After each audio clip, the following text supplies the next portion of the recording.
Once upon a time, there was a boy named Oliver who studied literature at a quiet university in England. Oliver was a thoughtful and kind young man. He loved books, long walks across the campus, and peaceful afternoons in the university library. One autumn morning, during his first year, Oliver met a girl, Charlotte. She had bright eyes, a gentle smile, and a calm voice that made people feel comfortable. They first spoke in a history class when Charlotte asked Oliver if she could borrow his notes. From that day on, they began to spend more time together. They studied in the library, drank coffee in the small cafe near the campus, and walked through the old streets of the town after classes. Charlotte loved talking about films and traveling, while Oliver enjoyed listening to her stories. Little by little, Oliver realized something. He was falling in love. Charlotte often laughed at Oliver's jokes. Sometimes she touched his arm when she spoke. Sometimes she waited for him after class so they could walk together. To Oliver, these moments felt special. But Oliver had a problem. He was afraid. He was afraid that if he told Charlotte about his feelings, their friendship might change.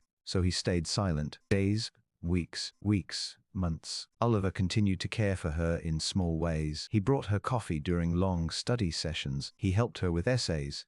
He listened whenever she felt stressed about exams. Charlotte once told him, smiling, "You're one of the kindest people I know, Oliver." Those words made Oliver happy, but also sad, because he wanted to say something more. Yet every time he tried, the words remained stuck in his throat. Winter arrived, then spring. One afternoon, while they were sitting on a bench in the university garden, Charlotte told him something unexpected. She had received an opportunity to study abroad. She would leave in 2 weeks. Oliver felt the world become strangely quiet around him. He smiled and congratulated her, but inside he felt a deep pain. 2 weeks, quickly. On Charlotte's last day, they met near the university gate. Students walked around them, laughing and talking, while Oliver stood there with 1,000 words in his heart. Charlotte him warmly. "I'll miss our talks," she said. Oliver, to say it. He wanted to tell her everything, but he only replied softly, "Take care, Charlotte." And then she left. Months passed, then years. Oliver finished university, but he never forgot her. Sometimes he returned to the old cafe they used to visit. Sometimes he walked through the campus gardens where they once sat together. He searched for her name online. He asked old classmates if they had heard from her, but he never saw Charlotte again. Oliver often thought about that final moment at the university gate. If he had spoken just a few honest words, perhaps things would have been different. And from that day on, Oliver understood something important. Sometimes silence is the greatest regret of all.